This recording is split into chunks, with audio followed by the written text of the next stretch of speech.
Looking forward to Mr. Salter, Principal Salter presenting. Let's first do the Pledge of Allegiance. I pledge allegiance to the flag of the United States of America, and to the republic for which it stands, one nation, under God, indivisible, with liberty and justice for all.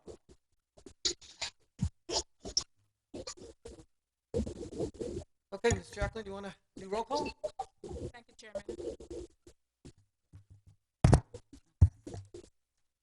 Chair Dr. Bill Tolliver, Present.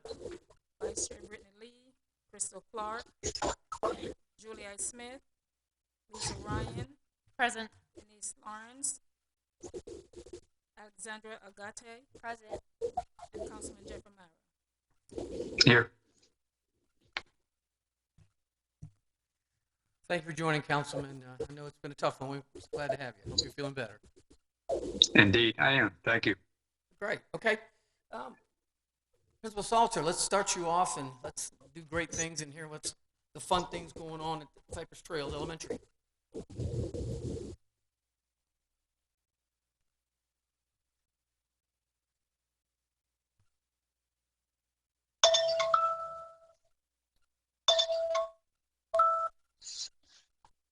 All right, good evening, everybody.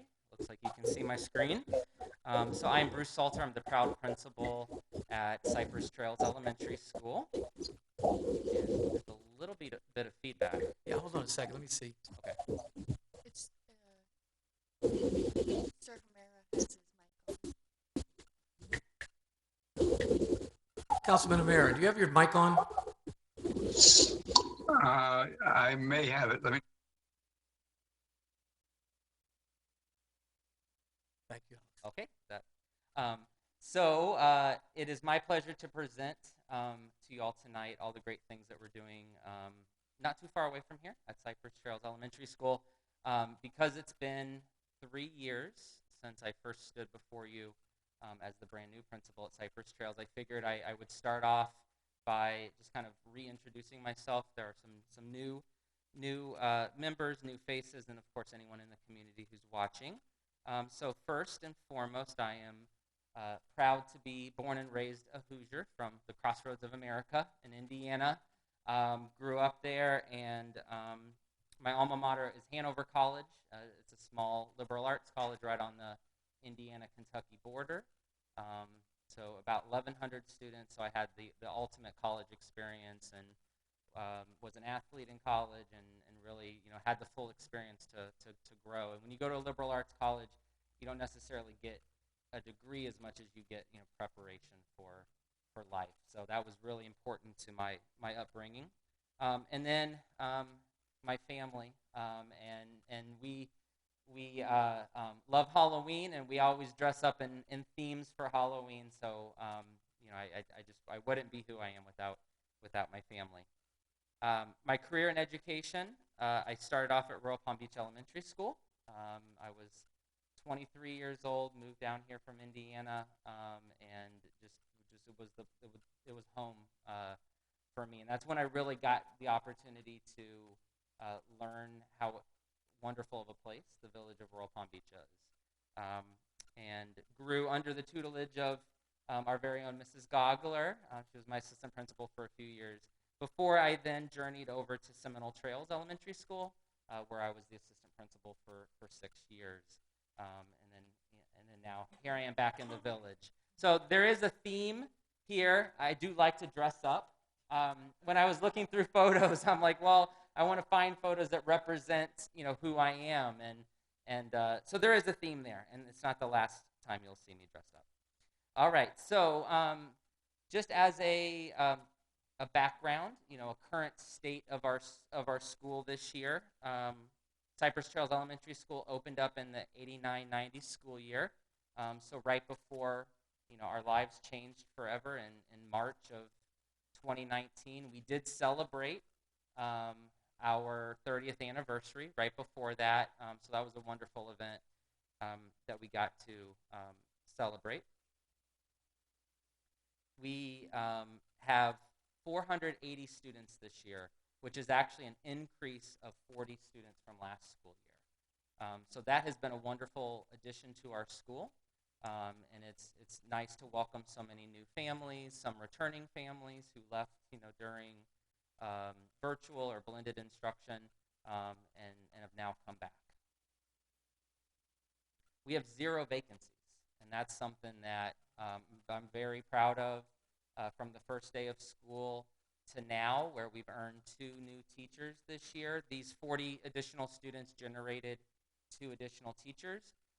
We were able to tap in to our own system. We had a student intern who stayed on with us this year in an interim capacity. So I was able to hire her in a full-time position. And then I was also able to hire a tutor who was a retired teacher who'd been tutoring for us.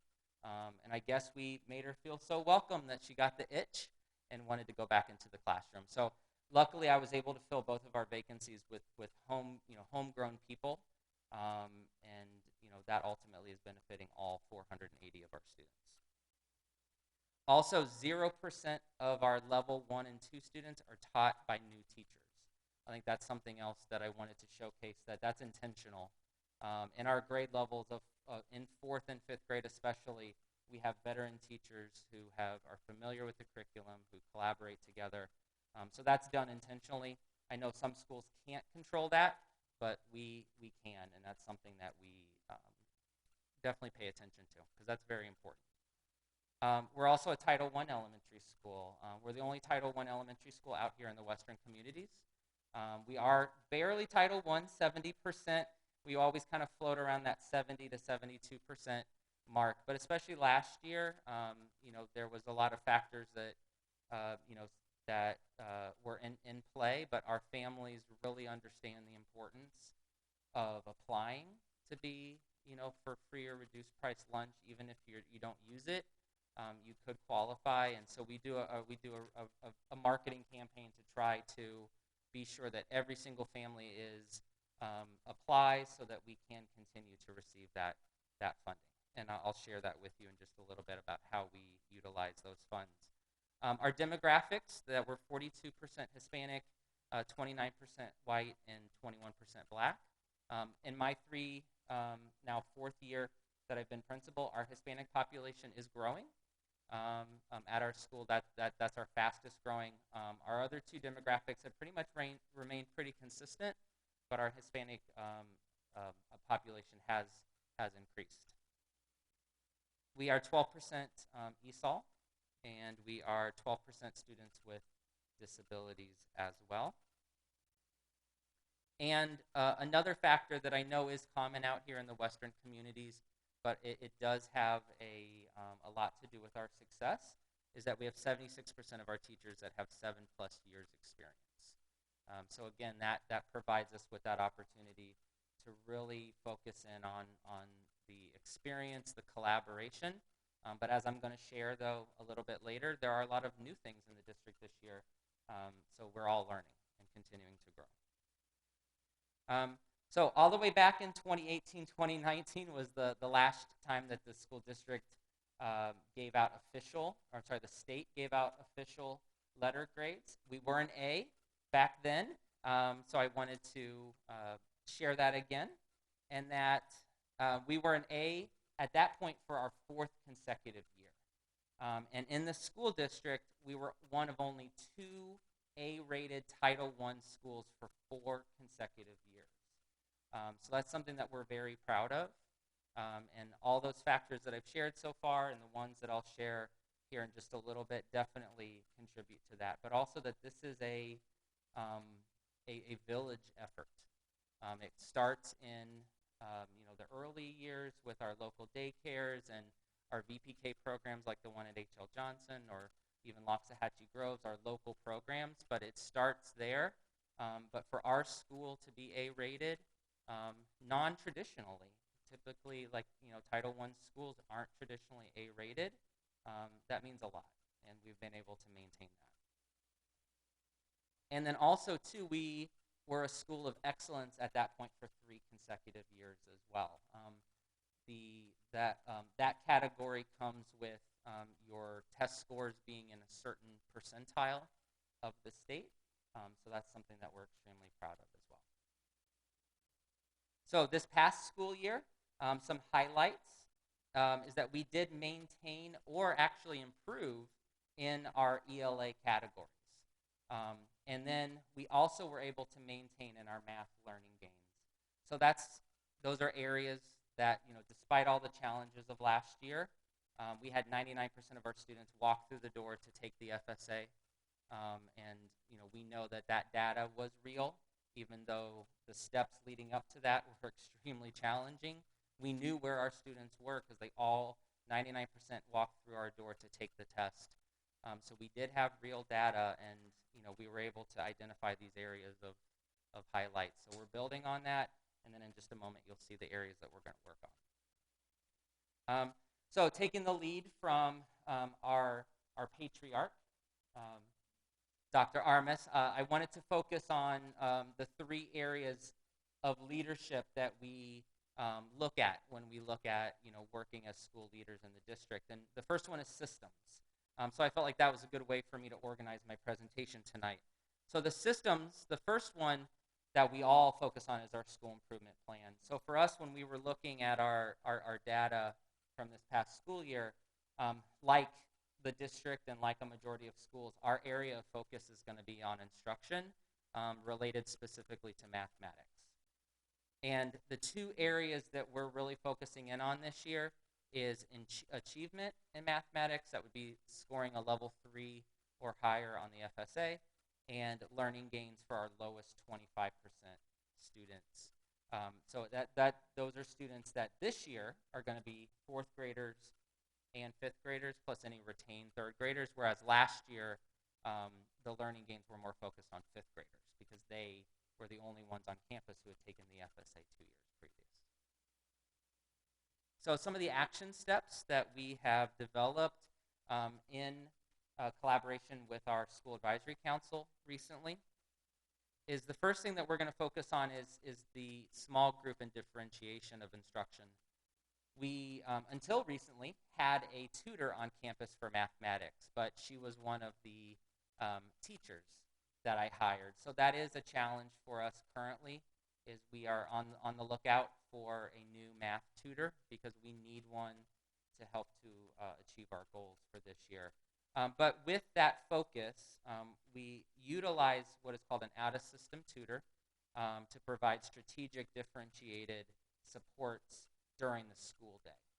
And until she was hired, she was working to help us close the gap for students who were home on quarantine. We had some students who began the school year on quarantine and couldn't come to school, so they were already behind. So as soon as they came back on campus, we were utilizing our Title I funded tutor to help them get caught up outside of their math block. So that's a strategy that we were using, but at this time, we're on the lookout for a new person. We are also going to focus on professional development and professional learning communities. A big focus for us has to be the instruction during the math block. And math is a challenge. Across the district, math dropped significantly last year. And one of the reasons why is because math has so many ways that you can fall behind if you miss one lesson. It constantly builds on each other. So for us as a school, we're recognizing that we need to focus on monitoring students for their learning lesson by lesson, because we recognize that if you don't do that, then you're moving on to the next lesson. And so that's going to be a big focus for us, is to work on that professional development in our what we call PLCs, to be sure that we can monitor for students so that we can adjust our instruction in real time, and then be able to help students grow. So Principal Salter, Yes. as you get to the high school areas and middle schools, you see more math by video. And so tell me your professional opinion about the reinforcement of math by video. I think that there's a benefit for seeing it as either maybe first exposure, like as a model, or as a resource. It's supplemental then? It's supplemental, yeah, but you can't replace a teacher who can provide those same things, but also in real time find the personal strategies and methods that work best for each child. So yeah, Khan Academy, other resources like that are wonderful, but they're just like notes. They're just like what we call anchor charts hanging on the wall. They're a resource, but the most important thing is our human resources, and that's why the very first item on there is small group instruction. For us, that's our classroom teachers, and that's hopefully going to be a new Title I tutor that we can find. So are you finding it's foundational math skills they're not getting, or is it part language, or is it all the above? For us as a school personally, I think that we find that math facts and fluency are definitely a challenge as the students get older. Mhm. So that's something that we are going to try to bring in this year through different opportunities. Like when we do some family events, we're going to focus on families being able to learn games and resources to help their children with fluency at home, because as the students get older, those math facts and the fluency help out tremendously. Even when they do things like the area model, they still have to know a basic fact in order to be able to apply it to the tens, hundreds, thousands, whatever place value they're working on. But it's foundational, and like we learned from last year, when students aren't engaged, whether it be because they're at home and distracted or they're absent, last year was extremely difficult, and math really suffered the most, because math is those are building blocks on top of each other. And when you miss lessons, or when you struggle on one lesson, if you aren't remediated and caught up, it's just going to build on each other. So we have a huge undertaking this year but it's also an opportunity for us to help our students gain ground that they lost. Sure. Thank you. And then the last item, I didn't get to number 3, tutorials. So that's our teachers taking time before school, after school, to tutor students. That's extremely important, because they know that they're students, and how they learn best, but also B, they are able to personalize the lessons for them. Whereas our Title I tutor, we have a lead tutor, who's a leader on our campus, who looks at data and drives the lessons that way for the tutor. Whereas when the teachers do it, they know the data already, and they're providing those lessons. And then the last one is personalized online learning. That's extremely important, that the students have that opportunity to practice their skills that's on their level. So we call that adaptive programs. So for example, Success Maker, and then we use IXL, which is one that I'll talk about a little bit later. So the next item is our Title I school-wide plan. This is unique to our school, being a Title I school, but it is directly connected to our school improvement plan. And again, it does require a lot of collaboration with stakeholders like our school advisory council, and parents, community members. So first and foremost, we try to utilize these funds for human resources. So we do have a reading resource teacher on campus. One reason why we are so successful with our ELA is because we have a system of interventions on campus. We utilize every single person possible, including fine arts teachers. And so the reading resource teacher is reading endorsed. It's someone who can work with students, especially who require more intensive reading instruction, especially in grades K through 2. And then the academic tutors, like I was speaking about earlier. For supplies, we have a new reading series in K through 2 that I'll highlight in just a moment.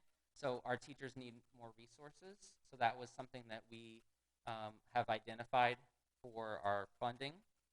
And then also to family engagement. So communication folders, kindergarten readiness for like kindergarten roundup, and then parent and family engagement supplies that we use when we do our events. And then for professional development, the one thing that my teachers need is common planning, especially when you have a new reading curriculum, or we're taking on the challenge of helping students to grow and get caught up. They need time, so that's one thing that we utilize is that we have funding for teachers to get paid to plan outside of their contract hours, not only over the summer, but also on weekends. And so I earmark money for that because they need it and they utilize it effectively. But then when they're available, we also utilize substitute teachers as well. Honestly, 3, 4, 5 years ago, I could get 4, 5 substitutes in a day, and the teachers would plan during the school day. But that's not the reality anymore, so we have to adapt. And so with that comes the teachers committing time beyond their hours, so that's why we utilize the common planning money. So Superintendent Haynes, have you guys looked at that from an academic tutorial side? Any strategies about that? Because that seems to be a common problem at every institution, right? So you guys talked about that, had some planning on that? Substitute teachers, just trying to find a way to get more substitute teachers, or at least,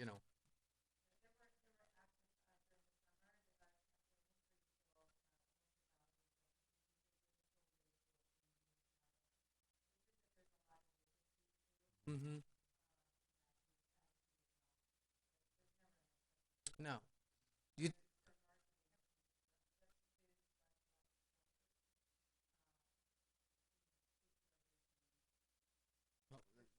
part of it's you can make more dominoes than you can as a substitute teacher. That's the, yeah.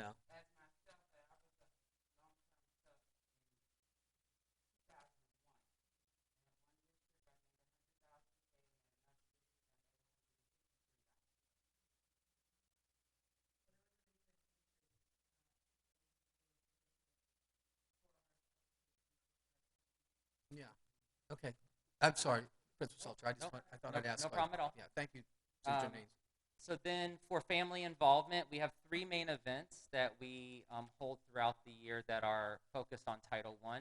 The first one's Family Game Night, and we put a spin on that, so we support families with working on academics at home. So I mentioned the math fluency, another area, science vocabulary, that content knowledge. So that's our 2 main focus points for this year. So we're going to be looking at games and things that families can play at home that can help support those 2 areas. So electronic, but also hands-on. So we have a committee, and they're going to put together like little at-home kits for families to use, and then we'll do a virtual family game night. The next one's our STEM night. So last year we did do a virtual STEM night where, again, we put together like a kit with activities that teachers developed, and then the families did the activity at home.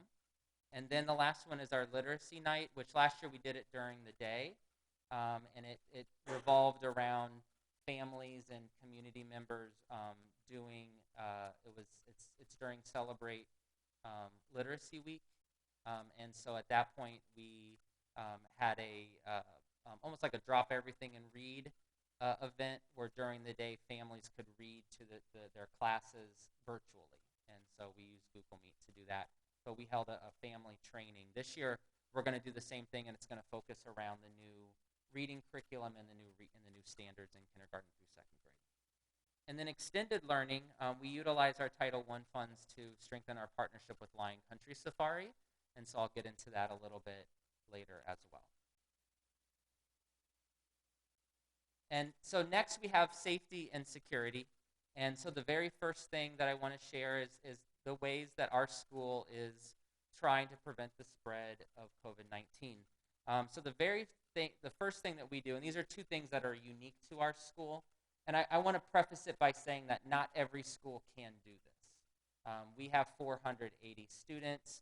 We have at maximum 5 classes per grade level. So what I'm going to share is us doing what we can with our school. There are other schools who cannot do what we do. So we have school-wide assigned seating. So that means that in the classroom, children have a number. If they're number 3, they sit with number 2, number 4 all day. When they go and they rotate in the upper grades, they go to seat number 3 in their math class, seat number 3 in their reading class. When they go to the cafeteria, they sit in seat number 3 in the cafeteria. When they go to music, they sit in seat number 3. We do that to prevent the impact of exposure and the spread. So that's something that we put in place from day one. We knew that the cafeteria was reopening this year, fine arts was reopening. As a school, again, we operated last year with no fine arts in the in the rooms. They went to every class on a cart, and we had no lunch in the cafeteria. We were able to do that because we're so small. So again, we're operating, to maximize our prevention based on, our school. And then also arrival and dismissal procedures. We have breakfast cart in the courtyard that we can feed every child. So if they're waiting in line, they're waiting in line outside and not in a close, condensed area like the lunch line.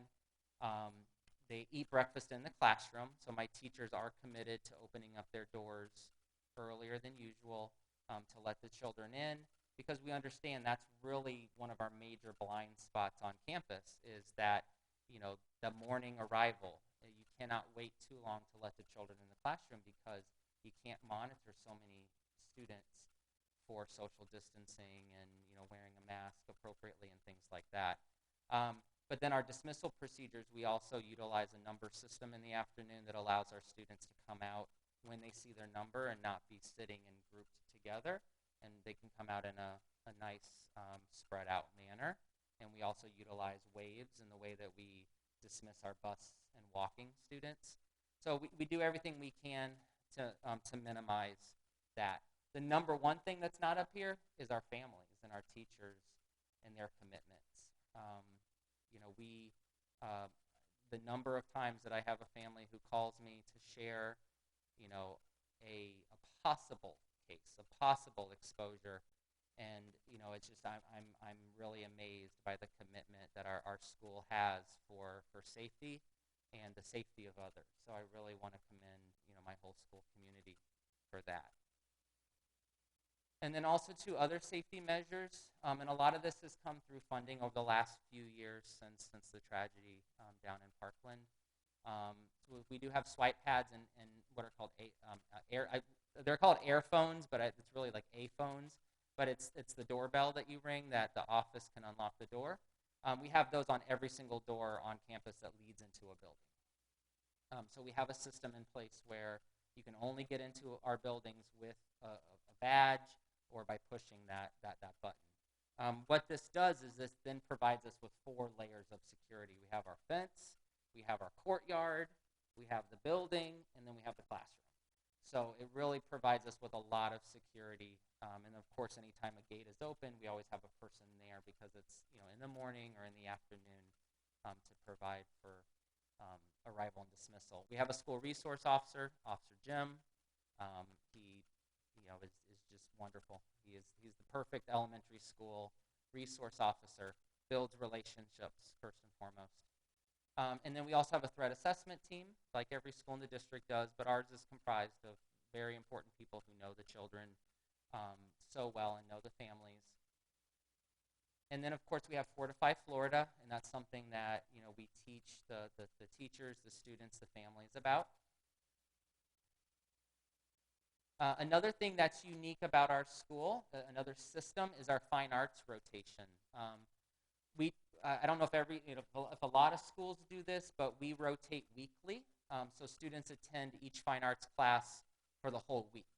We do that because it allows them to create works of art like this. It allows the PE coach to do a 5-day unit on basketball, the music teacher to teach reading music, instead of it being like every Monday they go to the same fine arts. So that is really a strong commitment from our fine arts team, and we're really proud of the work that is created by the end of our units. So next is instruction. Like I mentioned earlier, there are a lot of new things this year, and one of them is that benchmark literacy. And I apologize for this being so small. I wanted to just kind of give you a glance at this image.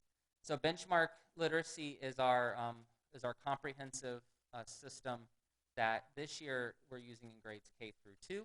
and then next school year we'll use in grades 3 through 5, and it also aligns with the new best standards as well.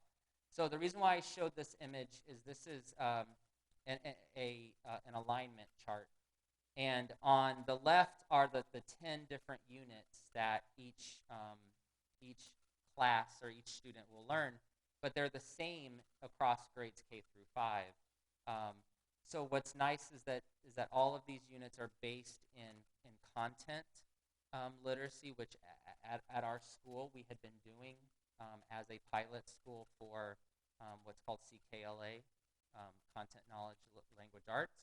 And it really allows the teachers to dive into content while reinforcing the literacy standards. So it's powerful, and it's going to allow students to gain more content knowledge, be working in really rich literacy text, and be able to really grow year after year.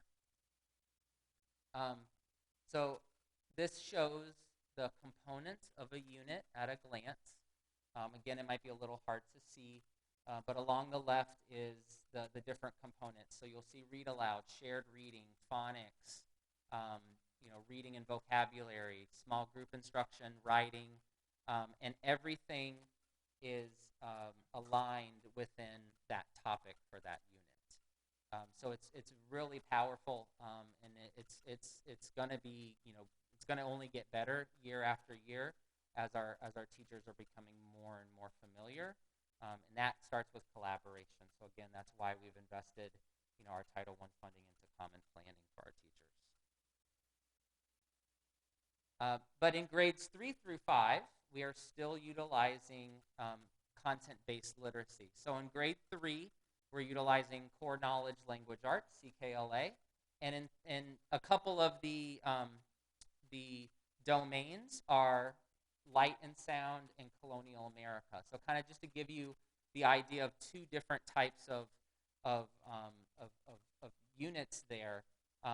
Both are one science, one is based on social studies, but both have to do with content knowledge, and it's rooted in that idea that a student is going to be more successful in what they're reading if they understand background knowledge compared to having a higher reading level. So that's where that foundation of this comes in. This will be our last year because next year grades 3 through 5 will utilize benchmark. And then in grades 4 and 5 we utilize a program called expeditionary learning, and some of the actually these are domains in 3rd grade. They're called modules, but some of the domains, this one is, and I can't read it because the screens, but it's stories of human rights. The next one is the biodiversity in the rainforest, and then the last one is, because it's my favorite, it's activism of athletes, so athletes and social justice. In that one, students are reading text, by Jackie Robinson. They're reading about Jim Abbott, and they're learning about these two different athletes who faced different challenges, but were symbols, were advocates for their own individual challenges that they faced. It's really an amazing domain, and just all of the learning that goes on is all based on, again, core knowledge. So it's just amazing the work that goes on in our classrooms. We've been using these systems for 3 years now, and my 4th and 5th grade teachers have all 4 of them who teach have all been there for the last 3 years. So we've really been able to dive into and really personalize these domains as well. In mathematics, our instructional resources, we utilize Savas, which is formerly Pearson. And then for Success Maker and IXL, these are our adaptive programs that we use. We use IXL because we have students on campus who are taking 6th grade math. And so there is not a Success Maker option for them, but they do need a personalized learning program, so IXL is what we use for those students. And then we also have an E-STEM choice program. The E stands for environmental. And so with our program comes that we do have a STEM lab on campus that teachers can utilize. But over the last 2 years, last year virtual, this year in person, we also have STEM on our fine arts rotation. So our students go to the STEM lab, and our STEM lab teacher collaborates with our general education teachers. So what they're working on in class in science, she's reinforcing during the STEM lab. But also as we make our way to 5th grade, she's reinforcing what we call fair game benchmarks, which are the standards that are taught in especially grades 3 and 4 that are then going to be assessed on the 5th grade science assessment. So we've only had this for 2 years. Last year it was virtual, but we're excited about the opportunity and the growth. Family STEM night, like I mentioned. We do have a STEM career day. Last year we did it virtually, but in the past we've held it in person, where we have parents and different stakeholders of our school who incorporate how do they incorporate STEM into their jobs and can showcase that to our students. And then our Lion Country Safari partnership, like I mentioned, and that's going to be in the next slide. But here are some images from last year. Even though we were, we weren't able to go to Lion Country Safari, or they couldn't come to us, we still were able to have our partnership with them virtually. And so some of the things that we do with them is we do have an Adopt an Animal program where each grade level adopts an animal that they can learn about and have experiences like you saw in that previous picture, where the zookeeper can go live, on safari or there, in that animal's habitat, and take questions from the students and teach them about that animal. We do have literature and art connections. In the past, we've done an art contest where our art teacher will do different animal-themed artwork and have also an environmental connection to it. And then Lion Country Safari will do a contest and showcase the work. We do lunch with the zookeeper, where our students can be recognized for their hard work in science or other STEM-related categories. And then the zookeepers will eat lunch with them and answer their questions and share with them. And then this year, I'm excited that we are going to go back to Lion Country Safari. It's mainly an outdoor field trip, so we're going to wait until the after the winter break, but we're planning on going back to Lion Country Safari so that we can get back to learning outside of school. So we're looking forward to that. When we go there, we do a hands-on lab outdoors in their big outdoor pavilion, and then we do learning through the safari. So we collaborate with them to develop activities that connect to the science standards, so that when the students go on the safari, when they're on the bus, they can not only find their animal that they've adopted, but they can also connect their experience with standards, especially around the life science categories. But also, Lion Country Safari is now going to come back to us. So we do 2 additional labs or programs with them on campus. And so we're excited that we're going to be able to now safely have them back on campus and be able to do those in person again. Some of the elementary schools, Principal Salter, are using the virtual reality. And because they're down so low, they're $200 or something. They take some out of 1 month and do some technology buy with it. And National Geographic has this entire virtual piece on there where they're walking through the safari themselves, and they're right up next to the animals, and they do different things. So it's another option if, like I said, if it's a little bit of technology in some of the pieces, it's worked pretty well. Okay, that's great. Thanks for sharing that. So the last piece is culture. And so at Cypress Trails, we say it every day, be safe, be respectful, be responsible. And so that starts first with our school-wide positive behavior support.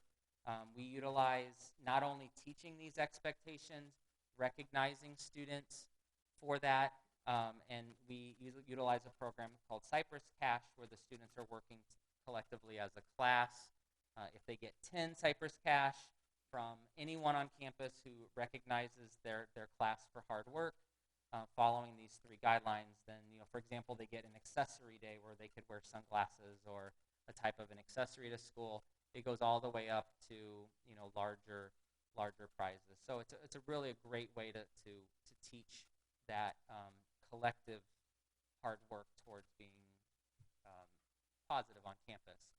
We also, our safety patrols, we've collaborated with the Safe Schools Department for a program called Safe, Kind Leaders. And so that was, we were one of the first schools to do that, where you're taking your safety patrols and helping them to develop as leaders. It's not just you stand on post and remind, people not to run, or, kind of be more of like those, like a patrol person, but instead that you're helping to learn how to safely and kindly intervene to help be proactive and to help be more of a support person rather than like a, someone who's like an authoritarian type figure. So that was really powerful. We're excited, to get back to that. And then also, too, we have our Safe Schools Ambassadors. We've been doing that program for 3 years now. And I wanted to share that even though last year, we were virtual, our Safe Schools Ambassadors were active, and they wanted to pick a philanthropy. So right here across the street is a wonderful organization called Grandma's Place. It's a foster home here in our community. It is in our school zone, so we do have students who come to us sometimes just temporarily, until they have a placement.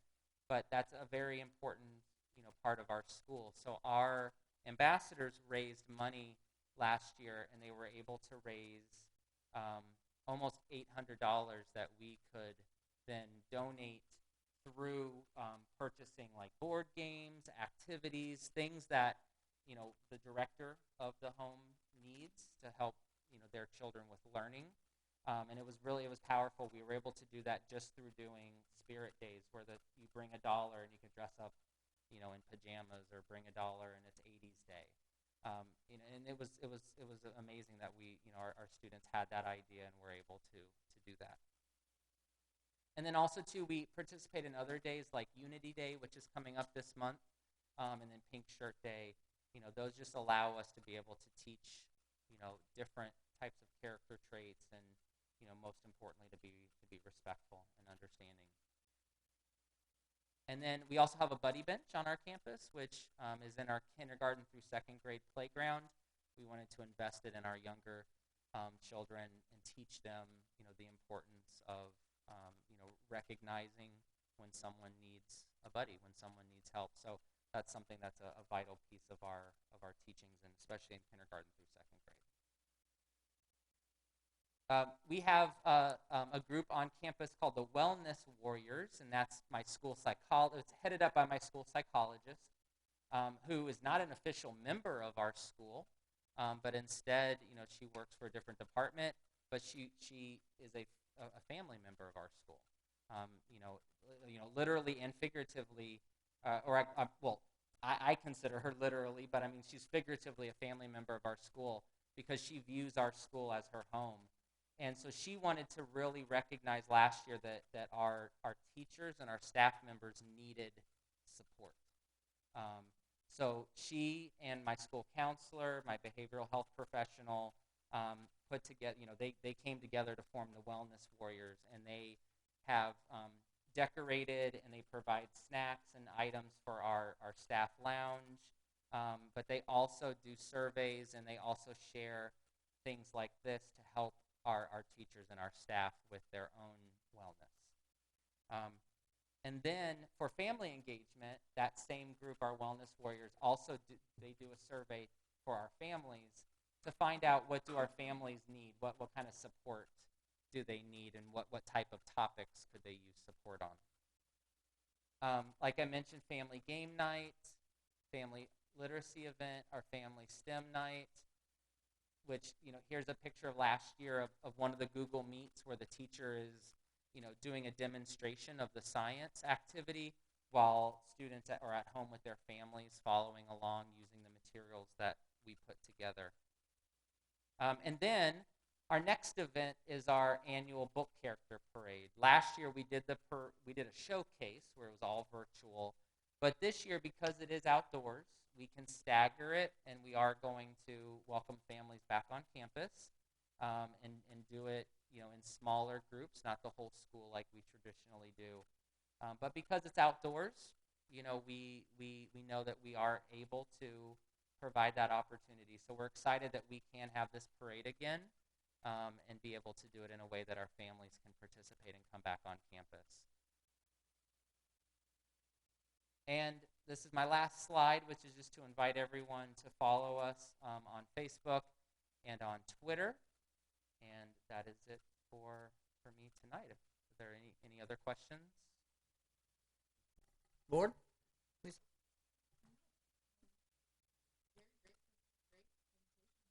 Yep. Okay. Anybody else? Councilman O'Meara, any thoughts?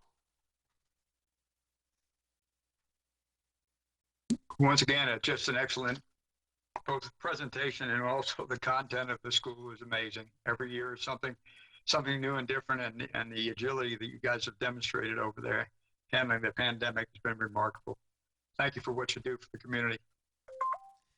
I think Councilman, the buddy bench would be a good thing for the council, don't you think? Okay, do you have any extra? The buddy bench. I think that's a good concept no, that the council could use. I was just I'll wondering put if you in contact. Principal Salter had Thank any you. extra one.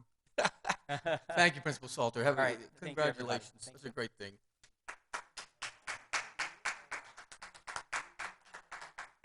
Hello, Superintendent Haynes. How are you? I'm wonderful. Glad to be here again this evening. Thank you, Chair Thallimer, Vice Chair Lee over virtually, and the rest of our chair folks that are here this evening, Council. I want to thank our team from Central Region, of course, who is with us this evening, Ms. Vivian Green. She is our instructional superintendent for elementary school. I would like to also thank Ms. Karen Wetzel, our secondary instructional superintendent, as well as Ms. Andrews, who's here with us as school board member, always so supportive of the work that we do and who we do it for, which is our children, having child lens first. So appreciate that. Of course, our team member as well, Claudia Mejias, instructional team leader from Central Region as well. Our principal, Mr. Salter, Dr. Nance, who's here this evening, and Dr. Armas. And so it takes a team, right? Just like we say, it takes a village. And tonight, I am prepared to share with you, well, besides, we always have to do that COVID update, just to let you know where we are. And then we're going to jump right into all great news.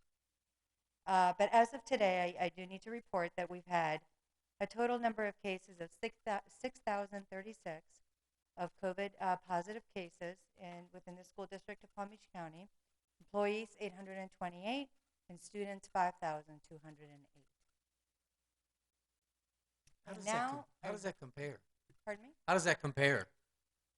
Compared to, State? it's starting to decline. Yeah, It's starting to decline. Well, it's relative, Yeah, right? okay. Because the school district of Palm Beach County is the 10th largest in the nation. Right. So when that's you fine. compare to Martin County, it's not even a comparison. So it depends on the size of our Mhm. county. So we fare better than Miami-Dade. They're much larger than us, but on the other hand, we have And it's declining, correct? it's starting to decline. Yes. Okay, great. Thanks. Well, I'm pressing all kinds of buttons here. Okay. I guess on the screen, let me push some of this stuff over so I can see the screen. Wonderful. But now what I really want to focus on is the great work that's happening in your schools in the village of Royal Palm. For instance, tonight you heard from Mr. Salter, showcased Cypress Trails and did such a wonderful job sharing about the systems, instruction, and all of the wellness work that they are doing over at Cypress Trails to ensure that all of our students are doing well, as well as our faculty and staff. Tonight, I'm also prepared to share with you some of the great news coming out of Cypress Trails. Here we go.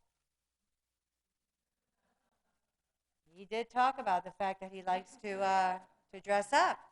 Well, for real, he does, because in Cypress Trails, they raised over $22,000 in the inaugural Steam Engine fundraiser, which was held in August and September. And as a reward, Mr. Salter dressed as a lion. And the top of the students turned him into a Mr. Salter Sundae. That is the first human Sundae that I have experienced through a pandemic. So thank you for being such a good sport, Mr. Salter. Over at H.L. Johnson, Crystal Amado Krusharsky, principal there, would like for you to know that we've had several perfect scores this year. Our future is very bright with these students leading the way. These students scored a perfect score in FSA math, and we know how difficult math was for our students last year. So congratulations to the students. Also over at H.L. Johnson, H.L. Johnson is a Green School of Excellence Award. I'm not sure what happened to the pictures. We had some beautiful pictures. Oh. Well, it's showing in mine. I'm not sure why it's not there. However, I want you to envision the best pictures possible. How about that? So, well, we don't want, we want to keep some of it secret, right? Of some of the innovating work happening over there to maintain H.L. Johnson, a Green School of Excellence. But they're working hard toward a better tomorrow by teaching students and staff through STEAM and being a Green School of Excellence. What they're doing is that they're incorporating STEAM everywhere. It can be done to grow like an indoor light system. It's called Jaggy's Germination Station, which will be displayed in the cafeteria for all students to monitor the progress of our seedlings. And then also,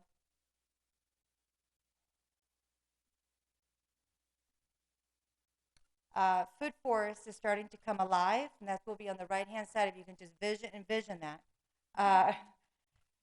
Students are able to build the Vigo raised beds, and the students and parent volunteers are filling those garden beds with cardboard, logs, and soil. They are almost ready for planting, and they would like to thank Charm Life Farm for their donation of soil and volunteering their time to help teach the students about farming.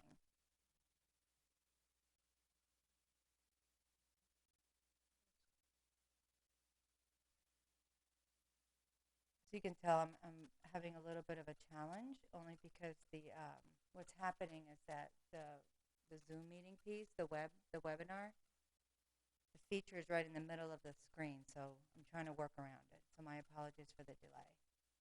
But we're going to work through this. Over at Royal Palm Beach Elementary School, Principal Gaddy would like for us to know that this amazing initiative would start with the Hello Week. It was a collaboration with Royal Palm Beach High School. And what this is that it was an initiative that grew out of the Sandy Hook tragedy several years ago, and it teaches students of all ages how to feel connected and included in our school family. So they really appreciate the partnership and the support from Royal Palm Beach High School cheerleaders who welcomed the Bobcats to their school on Monday morning to kick off the start with Hello Week, and that was last week. Also at Royal Palm Beach Elementary School, the Bobcat Golden Tickets. Now this is really cool. So when substitute teachers cover classes at Royal Palm Beach Elementary School, the students have the opportunity to win Bobcat Golden Tickets by following our Bobcat guidelines, which is be safe, be respectful, and be a leader, and by helping the substitute teacher make it a great day. We are so very proud of our Bobcat Golden Ticket winners. And see, and when that happens, when they get the golden tickets and things go really smoothly in the classroom, the substitutes come back. So that's a win-win for later. Over at Crestwood Middle School, the glue of the village of Royal Palm that keeps our elementary students, get ready and really just stuck between elementary and high school. Dr. Nance, who is with us this evening, would like to also share with you the Start with Hello Week. And these are all the different pictures of how much fun they had and how well they connected. So take a moment to look at those pictures.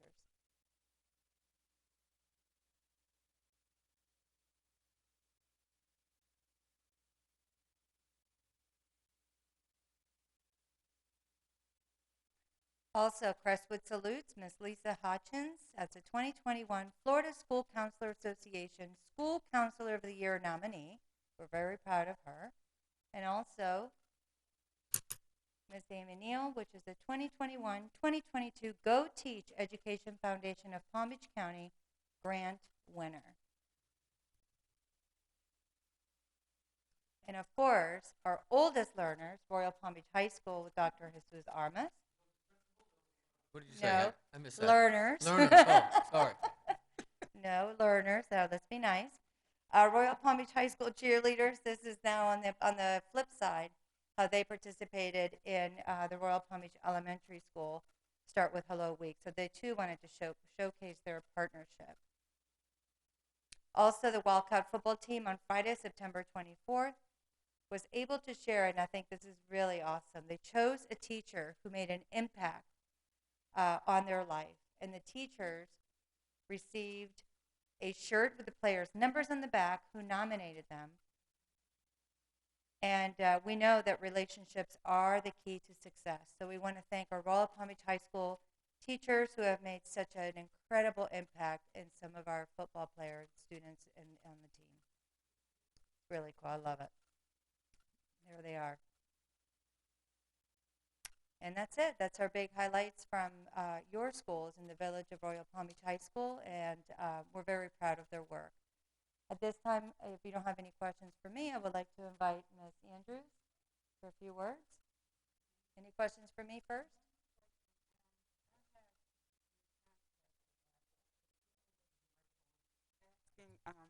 Are they still at the district office when people want to apply for employment? They're having to pay for about $200, I was told, to pay for their own background check. For the fingerprinting, that is part of the HR process, is that they have to be screened in and they have to pass through all of those pieces. It is. That's also a hindrance to hiring. Pardon me? Oh, It's not yes, they do. $200. The fingerprinting I know is about Yes, they do. $99. It is.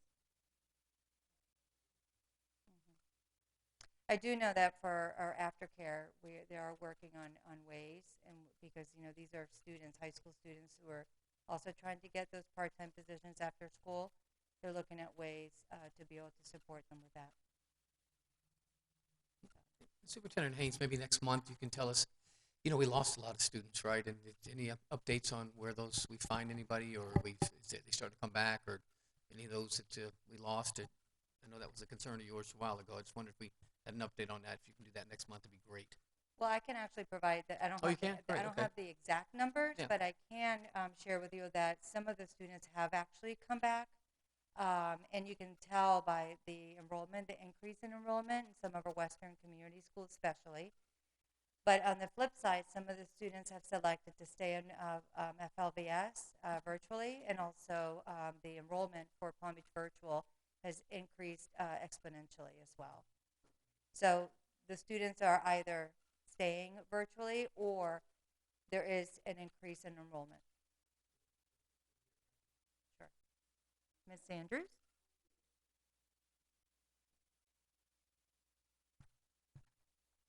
And good evening to the Village of Royal Palm Beach Educational Advisory Board. It's always great to be here. I bring greetings from our superintendent, Mr. Mike Burke, as well as the team over at the district, all of our schools, all of our other school board members. We love the Village of Royal Palm Beach. And to Chair Thelma and Vice Chair Lee, you're doing a great job with this team. I want to tell you a few things that's happening at the district tonight. I feel better tonight because we are getting better. You just asked that question, and the answer is we are getting better with our numbers. And that's because more people are getting the vaccination. More people are now doing the things that they should be doing by keeping the mask on for right now. By doing the mitigations that we have within our school for filters, for trying to stay the distances, trying to stay out of big crowds, and just trying to keep everybody safe. When we think about the school district of Palm Beach County and we think about our mission, it's for academics. And you heard that tonight with this wonderful presentation.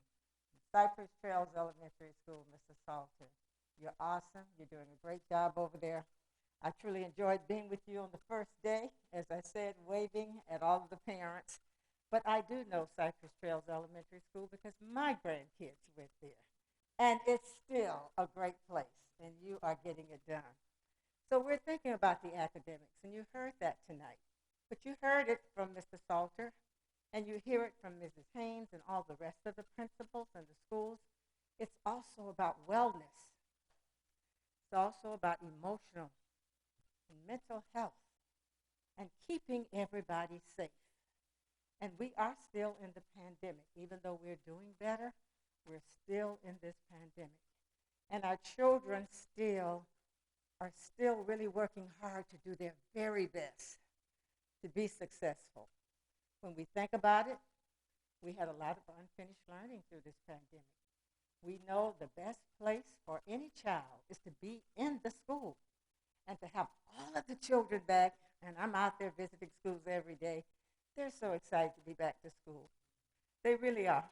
And I want you to know that we're excited to have them back. The teachers are excited to have them, the principals, the staff. And thank you for leaders sitting in here tonight. You know what I'm talking about because you do it every single day. So we're really trying to make sure that we keep that environment safe for all of the children.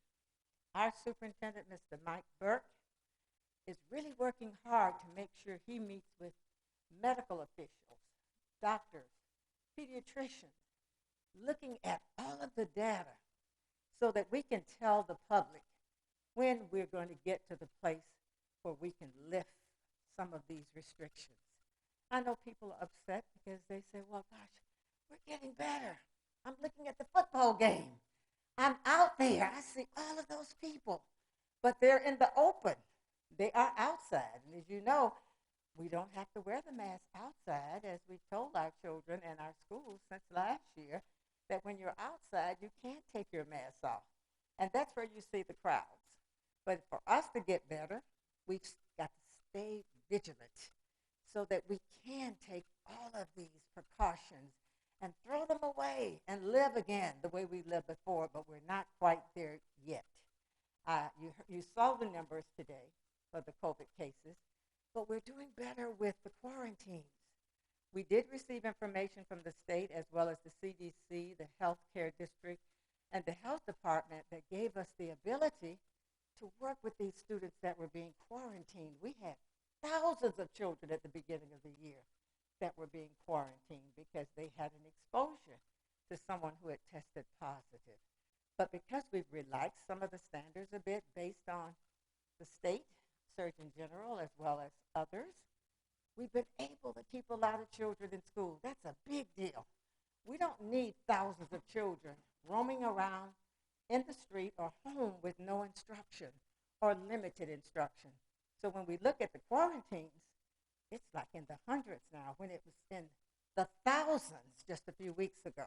So that's a good thing for us. So we are doing better. We want to be able to tell the public soon, very soon, what those benchmarks are. What are those predictors of what it will look like in our country, in Palm Beach County, in the state of Florida, that will tell us when we can relax a bit more. We're not there yet, but we're getting there. And the special people that are working with the superintendent and the board will help us to put a chart together to say, when we're at this point, we can move in a different direction. So look for that. That's coming. You're going to see it. You're going to hear it in the newspaper. And if you look at our board meetings, you will see it. I do want to say we're still working together with the policies. And parents says, well, you know, I want to be in charge of my child's life. But when they come to school, Mr. Salter, principals, and all of you here, we as a school board have to make the policies and the rules as it relates to what happens to children in the Palm Beach County School District. If somebody gets sick or something happens to them and we're not vigilant and trying to keep them safe, we're responsible. So that's our role as school board members, is to keep the children safe, to teach them, to make sure that they're well and happy and successful. So we're doing it, and we're doing better. And so that's good news tonight. We are doing a bit better. And you can see that as you move around, that we are better. But we won't get better until we get everybody vaccinated. That's a big deal. And we're hoping soon that the booster shot will be out there for those that are below the age of 12, all the way down to 5. Hopefully, we'll be able to get a booster shot. We're not there yet, but we're hoping that Pfizer will be able to have something soon for the little ones, Moderna, and the rest of them, so everybody can get the vaccine. And then when everybody gets the vaccine, we can take these things off, and we can speak a little clearer, and you can hear us. I was at a meeting the other day, and I was speaking, and they said, take your mask off. We can't hear you. And I was a little reluctant. We were outside, and I was reading something for them, so I took my mask off, but I try to be very careful. I want to set the example for all of you to keep your mask on, especially when you're at a school or in a crowded place, because you're protecting others as well as yourself. So we're getting to everybody, and we'll continue to be vigilant about that. A little bit about the superintendent search. It came up at the last meeting. Well, on this Wednesday at our board meeting, we'll be talking about that a little bit more as to where we're going with it, if we're going to have it at all, because we're pretty, I can say for myself, I can't speak for other board members, but I am truly happy with our current superintendent. He has done a great job. He just started this year, but he's a little bit of everywhere, making a difference, impacting the community in all of the schools, morning, noon, and evening. He is really excited about being the superintendent, and we do know him. I can say I know him personally because I remembered when he started with the school district of Palm Beach County when he was just a youngster. And he's still a young man, but I remember him when he was a youngster. And now he's the superintendent of schools. He's so excited. So the board's going to talk about on Wednesday, where do we go from here? Do we want to start this search? Do we want to validate who we have right now? Or do we want to start a search later? But we have to tell people when they're doing a good job. So I think a part of that on Wednesday will be to Superintendent Burke, who has been really, really busy taking a lot of heat from a lot of people as a new superintendent. It doesn't usually happen that way, but we're not in a pandemic all of our lives. But he has handled it so well, and just without any bumps, he's been able to kind of do the job that we've asked him to do. So we're going to talk about that. I would love for you to listen to the school board meeting on Wednesday if you can. If you can't, you can always click into the school board website and see the board meeting at a time that's convenient for you, and you can hear the discussion. But we're going to talk because we want to be transparent to the community, because one thing we did say to you is that we would be looking for a superintendent when our former superintendent resigned. So we're there again because we said around September or October we would be talking about it. And you asked me about it just last month, and I did say I thought it would be coming up soon. So a discussion is coming up very shortly. So we want to keep you informed. Thank you for supporting us. I did tell the superintendent that the Village of Royal Palm Beach, Dr. Balmer and Vice Chair Lee said, if you need anything, don't hesitate to ask us, because we're supporting the school district of Palm Beach County. So I thank you all so much. Keep up the great work in supporting us and in supporting the community and the schools. Thank you. Questions? So before you leave, I just want to thank you from a board's perspective. Unfortunately, there was a colleague of yours, something happened and took a lot of heat. I want to thank you for always following, doing what you say you're going to do and doing the right thing. And we're never going to have to go through that in this district, because we know that our board member is always going to be on top of everything she says and will do what she says. And for that, we appreciate you for being a great board member, supportive, and doing what you say you'll do, ma'am. And we are very proud of you, just so you know that. Thank you, and I enjoy working for you because it's just a labor of love and joy, because I love the children, but I look out in the audience with the people that do the work. This is where it starts with them, and I'm just glad to be on their team supporting you all. As It well is a as team. all of our students, and I see our student council president. We love you for taking the charge. Thank you so much. Councilman O'Mara, do you have anything to add, or you're good? Good? Okay. Thank you, Ms. Andrews. Have a great week. Dr. Armas.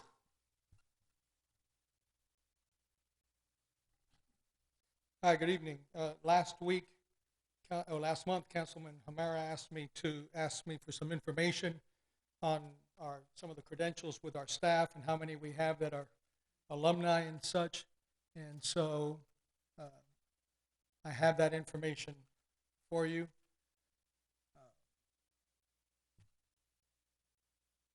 But before I begin, I just want to say one thing. I can't tell you as a colleague how impressed I am with the work that Bruce does there at Cypress Trails. Being at a Title I school, I understand all the challenges, and as principals, we're always being evaluated and judged on things that a lot of times are out of our control. We really don't actually teach the kids, right? We don't take the tests. We don't do any of that stuff, right? But there are a handful of things that we can't control, and one of them is the schedule. And for him to have 0% of brand new teachers teaching our most struggling students is very impressive. I mean, I didn't want that to go by, because that was, of all the things he said, and all the great stuff that they're doing, but that is so impressive, and that just speaks to him because of the fact that he can actually control that, right? That's something he can control. So I just wanted to mention that. So as far as Royal Palm and our staff, 18 of our staff members have a student who is a relative at the school. 25 of our employees are Royal Palm Beach High School alumni. That is a lot. Yeah. We have 12 employee family relationships, sister, mother-daughter, husband-wife, those kinds of things, right? And it's all couples, so it's actually 24 people. I did the math myself. And we have 29 employees that have a child that is a Royal Palm Beach High School alumni.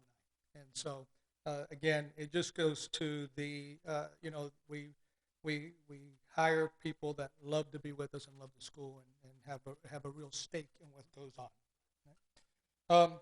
35 of our teachers have educational professional experience internationally in over 40 countries. 54 of our faculty are bilingual. 17 speak 3 languages, and 6 of them speak 4 languages. 13 of our faculty are published for a total of 16 books and well over 100, and maybe even over, close to 200 educational articles that they've published. 8 of our faculty members have degrees from an international university, right? And I bring up all the international work because when you have international programs such as IB, it's important to have faculty members that have international experience, right? And 7 of our faculty have a doctorate, and 63 have a master's, which is right around half of the faculty has an advanced degree, which is also pretty impressive. So Councilman Hammer had asked for that, and there you go. So, and I told Jack that it would be very short, and see, Jack, that was very short. What? That doesn't happen that often. Why isn't that on your website? I'm sorry? Why isn't it on your website? What is? All those. That's a heck of a marketing piece. We'll get it on the website. I can't promise that. I have no idea about my website. I'm gonna tell you the hardest thing. You want to tell you the hardest thing about websites, for those of you who've done them? It's not creating them, it's keeping them up to date. My goodness, it's hard work, and we don't have anyone who actually, is there full time keeping that thing. So, and we are tied. So the universities do have people that need internships to do those, and we're tied for to. free. We're also tied to the platform that the district has, right? So, but yeah, we can do that. Certainly, it's part of our literature that we'll get. It's a huge on piece. Our marketing program. If I'm looking for schools and you see faculty, it's a huge piece. It's amazing. Agreed. Thank you. No, they're clapping because it was 7 slides. Principal Miller, you want to do an update? Yeah, please. We're so happy you're still here. You're sleeping and you're normal. This is good. Well, I don't have any slides. That's all right. But, very briefly, we had our community cleanup 2 Saturdays ago, so that was great because it was really the first event we had where we invited parents because it was outdoors, so they were really wanting to get out. We had more than 50 families show up. We collected 175 pounds of trash along Royal Palm Beach Boulevard and by Seminole Palms Drive. So we did our part for the community that day. So it was fun. It was a great turnout, and it was good to get together. We also have a new elective this year for our sixth graders, entrepreneurship, and they gave some presentations today, and I went into class to watch them, and they did Shark Tank style presentations, and they were all dressed up and had made their own business cards, and so that was fun. That was good to see as well. And at the end of October, we're doing our Red Ribbon Drug Prevention Week, and then we all dress up for Halloween. I'm the opposite. I never used to dress up, but my school actually takes Halloween and dressing up in costumes very seriously, so they have converted me. So, yep, and that's the good stuff. Look, nobody's going to be at Mr. Salter's level, so just so you know, just it's an aspiration. That's all it is. Yep. Okay, thank you. So how's that? Did you get some kids from the Renaissance? Did you get some extra enrollment when they closed that down, or how's your enrollment numbers? Yeah, we're at 510 right now. Mm-hmm. Last year, this time, we were about 520. So Okay. we did lose some students with health issues and some who wanted to stay virtual.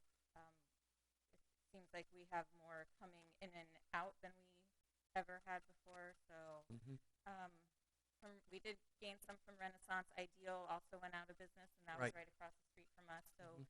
we did get some students from there as well. Well, good. I'm glad they found a home, and I hope you're doing well. We're happy to have you in the community. Thank you. Thank you. And one more point of interest, just so you know how hard our people are working. Dr. Wetzel and Superintendent Haynes and Board Member Andrews were at a high school at 6:30 in the morning, making sure the students were safe and watching a whole process. So they can say anything they want, but I know our team works, and it works all the hours. So I just want to give kudos to that group for that. That's a special thing. It means you care so much. That's big. That's big. Liaisons report. Lisa, did any report? No. Please. I attended the SAC meeting at Crestwood, and my goodness, I was impressed with the staff that's involved with that. I was really impressed that she has parents. The kids aren't at the school anymore, but they still want to, ask could they still stay and be a part of it. We had new parents come in and wanted to be a part of it. Also, the teachers talking about them doing the extra work of being to school early to help tutor kids in the morning and lunch periods, and just really trying to help whatever they can do, doing extra. And as an old board member from years and years and years ago, I remember just having to pull teeth to try to get teachers to do anything extra. And so I was really impressed with that as well.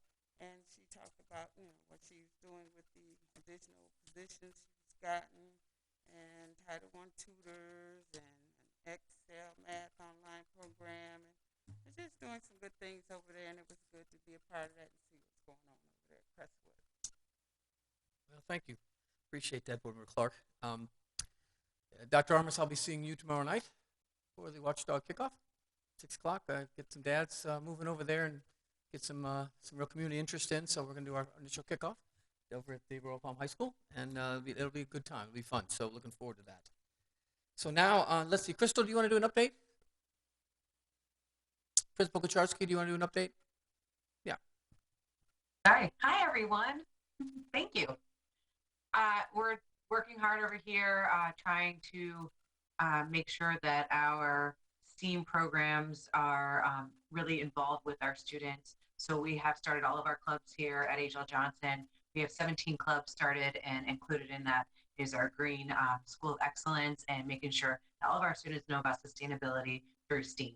So that's our main focus right this moment, along with our new curriculum and our K-2 literacy program. And thank you. You doing okay? Yeah, I can't complain. I'm at the office. I apologize, but I'm a new principal, learning a lot, and just feel like I need to be here at all times. Listen, we know who your mentor was. We understand why you need There's some counseling sessions that'll be had. No worries. You're doing a great job. You're doing a Thank great you. job. Congratulations. Alex, share all the great things you got going on. Okay, I just like to mention that I went to Royal Palm Beach Elementary School, and I remember Mr. Salter dressing up as Mr. Sharpie. So Royal Palm Beach High School Student Council is currently in preparation for our homecoming week, which is October 18th through the 23rd.